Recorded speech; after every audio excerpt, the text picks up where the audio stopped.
देखिए, हर कोई आज एक दिली तकलीफ़ और दर्द को महसूस करेगा जो भारत के संविधान और भारत के डाइवर्सिटी, भाईचारगी, प्लुरलिज्म पर जिस किसी को आज भी अटूट भरोसा है और यकीन है।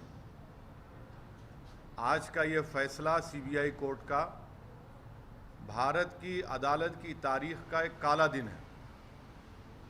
और मैं ये इसलिए कहता हूँ क्योंकि सुप्रीम कोर्ट ने 9 नवंबर को जो सिविल डिस्प्यूट के मुकदमे का फैसला दिया था, जजमेंट में सुप्रीम कोर्ट ने कहा था, अंग्रेज़ी में कहता हूँ कि सुप्रीम कोर्ट ने कहा था कि it is an egregious violation of rule of law. और सुप्रीम कोर्ट ने यह भी कहा था कि ये calculated act of destroying a public place of worship. अब मैं ये समझने से कासिर हूँ कि अगर सुप्रीम कोर्ट ये कहता है कि egregious violation of rule of law, तो क्या कोई जादू से मस्जिद को शहीद कर दिया गया था 6 दिसंबर को? क्या कोई जादू से वहाँ पर 28 और 29 दिसंबर की रात 49 में मूर्तियाँ रखी गई थी? क्या कोई जादू से उसके ताले खोले गए थे जब राजीव गांधी प्राइम मिनिस्टर थे? इसीलिए मैं ये कहता हूँ कि सुप्रीम कोर्ट ने जो बात कही उसके बरखिलाफ आज ये जजमेंट आया है। और ये मैं कहने पर मजबूर हूँ कि violence page for you politically. अगर आप वायलेंस करेंगे तो आपको मिल जाएगा, क्योंकि आप अंदाज़ा लगाइए कि अडवाणी की रथ यात्रा जहाँ कहीं भी भारत में गई, वहाँ पर खूनरेज़ी हुई, मासूम लोगों का कत्ल हुआ, जायदादें जलाई गईं, ख़ानदान उजड़ गए, बर्बाद हुए। और आज ये फैसला आता है सीबीआई कोर्ट का जिसमें कहते हैं कि वो स्पॉन्टेनियस नहीं था। तो हम ये जानना चाहते हैं कि भाई साहब, ये कितने दिन, कितने महीने लगेंगे प्रिपरेशन के लिए ताकि वो स्पॉन्टेनियस ना हो? आप बताइए ना, कितने दिन, कितने महीने लगेंगे स्पॉन्टेनियस ना हो? क्या ये बात सच नहीं है कि उमा भारती ने कहा था कि एक धक्का और दो, बाबरी मस्जिद तोड़ दो? क्या दुनिया ने नहीं देखा कि जब बाबरी मस्जिद शहीद हो रही थी तो मिठाइयाँ बांटे जा रहे थे? अडवाणी, मुरली मनोहर जोशी, उमा भारती, ये सब लोग तो मिठाई खा रहे थे, खुशियाँ मना रहे थे। कैसा ये फैसले पे आज आप आ जाती आप? आखिर पैगाम क्या देना चाह रहे आप? पैगाम क्या देना चाह रहे? पैगाम यही मिल रहा है कि वायलेंस पेज, मास वायलेंस पेज। आप अंदाजा लगाइए कि 1950 से अब तक इस मसले में मुसलमानों को इंसाफ नहीं हुआ, और आज ये फैसला आता है 28 साल के बाद। हम आज भी कह रहे हैं, अगर ये मस्जिद नहीं शहीद होती तो क्या 9 नवंबर का सुप्रीम कोर्ट का फैसला आता था? सारी दुनिया ने देखा कि जो लोग वहाँ शाम में खड़े होकर स्पीचेस दे रहे थे, लोगों को उकसा रहे थे, उनकी मौजूदगी में क्या ये बात सच नहीं है कि सीबीआई की चार्जशीट में एक विटनेस ने कहा कि कल्याण सिंह, उस वक्त के चीफ मिनिस्टर, ने कहा कि रोक कंस्ट्रक्शन पर है, डिस्ट्रक्शन पर नहीं है? वो भी आप नहीं मानेंगे उसको? क्या सीबीआई की चार्जशीट में ये नहीं कहा गया था कि 5 दिसंबर की रात अडवाणी ने विनय कटियार के घर में साजिश रचाई? क्या यह बात सच नहीं है कि अडवाणी ने कल्याण सिंह को कहा कि उस वक्त तक आप रिजाइन मत करिए जब तक कि मस्जिद डेमोलिश नहीं हो जाती, ताकि गवर्नमेंट का डिसमिसल ना हो? क्या बीजेपी की सरकार उस वक्त की जाकर सुप्रीम कोर्ट को वादा नहीं किया था कि हम मस्जिद को बचाएंगे? ये फैसला, मुझे कहना पड़ेगा कि ये judgement satisfies the collective consciousness of Hindutva and its followers and its ideology. ये जजमेंट का यही है। किसने तोड़ा फिर मस्जिद? फिर हम पूछना चाहते हैं, जब 6 दिसंबर 1992 को मस्जिद शहीद हुई थी, उस वक्त मैंने अपने आप को एक हेल्पलेस महसूस किया। मैंने अपने आप को अपने लिए एक ह्यूमिलिएशन समझा कि मैं अपनी एक शर्म महसूस हुई कि मैं अपनी मस्जिद को बचा नहीं सक रहा हूं, और आज आप ऐसा फैसला देते हैं। तो फिर आखिर इतना सब जो इन्वेस्टिगेशन हुआ, कैसा क्या हुआ? एक और बात आपको समझने की जरूरत है कि आडवाणी को हाईएस्ट सिविलियन अवार्ड दिया गया बीजेपी गवर्नमेंट तरफ से, एक्यूज हैं। तभी हमने कहा था कि देखो, मैं प्रेस कॉन्फ्रेंस कर कहा था कि आडवाणी को ये हाईएस्ट सिविलियन अवार्ड दिया जा रहा है। आज उसका नतीजा हम देख रहे हैं।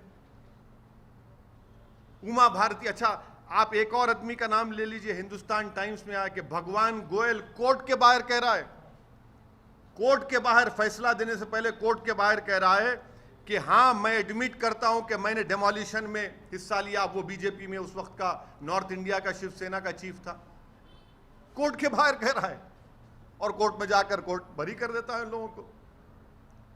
तो ये मेरे लिए बहैसियत एक भारत के मुसलमान के लिए, जो मैं 6 दिसंबर 1992 को जो मुझे एक ह्यूमिलिएशन और बेबसी जो मैं महसूस किया था, आज मैं वही महसूस कर रहा हूं।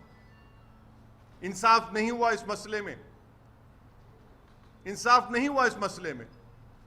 जिन लोगों के इशारे पर, जिन लोगों की मौजूदगी में, जिनके तकारीर के जुमलों पर ये वायलेंस, तशद्दुद हुआ, क्रिमिनल एक्ट जिसको सुप्रीम कोर्ट ने कहा, आज वो पूरे के पूरे बरी हो गए।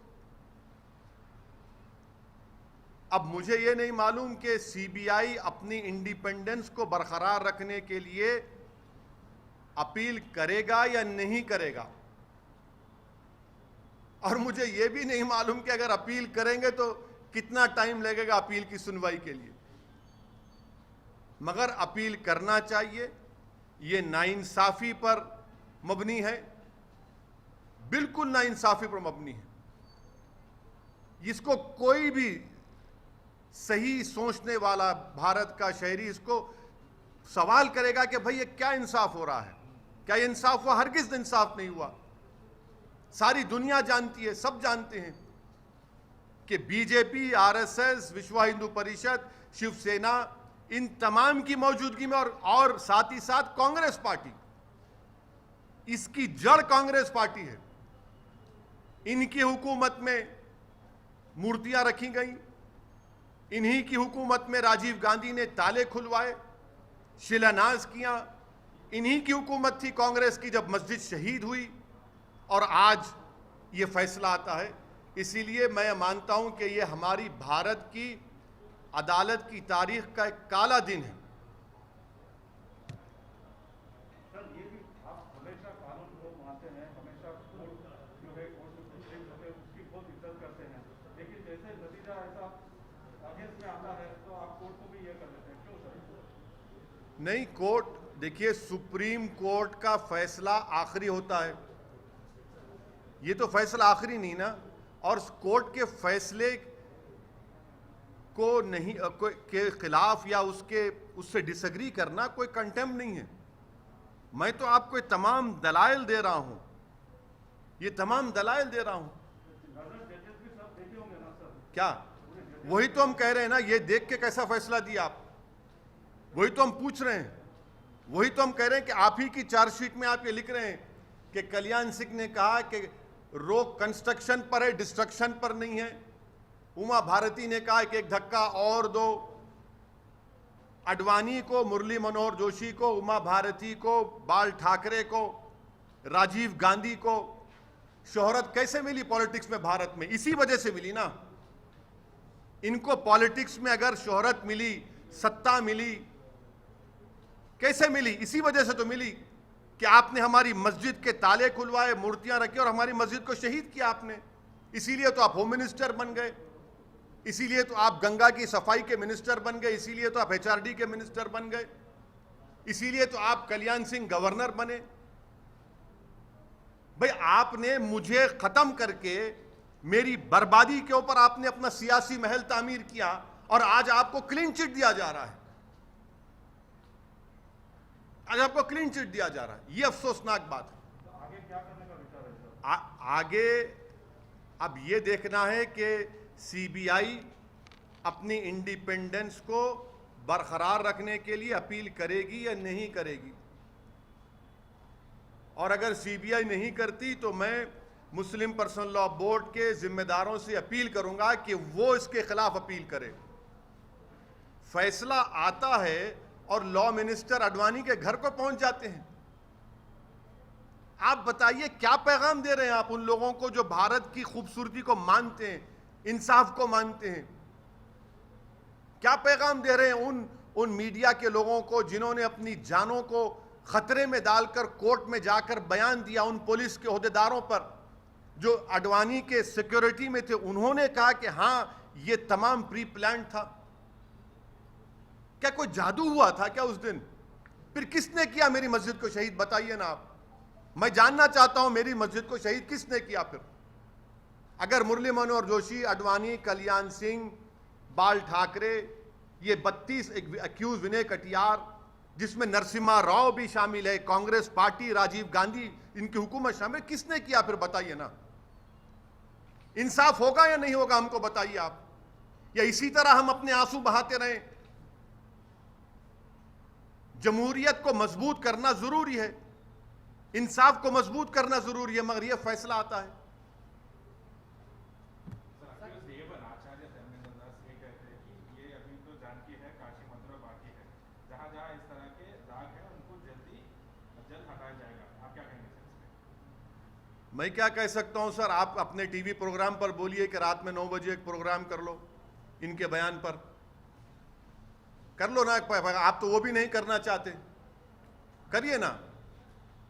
आज आपने बाबरी मस्जिद की डेमोलिशन में जिन लोगों पर क्रिमिनल केस था उनको एक्सोनरेट करके आपने उनको पैगाम दिया है कि चलो आगे चलो, काशी और मथुरा को जो करना है करो, हम तुम्हारो क्लीन चिट देते जाएंगे। जहां तुम्हारी आस्था का मामला आएगा हम उस पर तुमको मदद करते जाएंगे। तुम ठहरो, तुम अंदर घुसकर उसमें ईदगाह में अब दोबारा मूर्ति रख दो, हम तुमको दे देंगे वो। यही तो हो रहा है ना। आप अंदाजा लगाइए रूल ऑफ लॉ फिर क्या होगा। रूल ऑफ लॉ इससे क्या होगा? सुप्रीम कोर्ट ने कहा non egregious violation of rule of law. तो क्या रूल ऑफ लॉ का वायलेशन नहीं हुआ?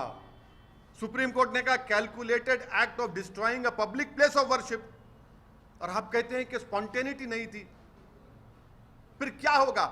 श्री कृष्णा कमीशन मुंबई में, उसका इंसाफ नहीं हुआ। अरे कितने कितने वाकयात जहां पर फसादात हुए मुसलमानों के लिए, दलितों को इंसाफ होता ही नहीं है।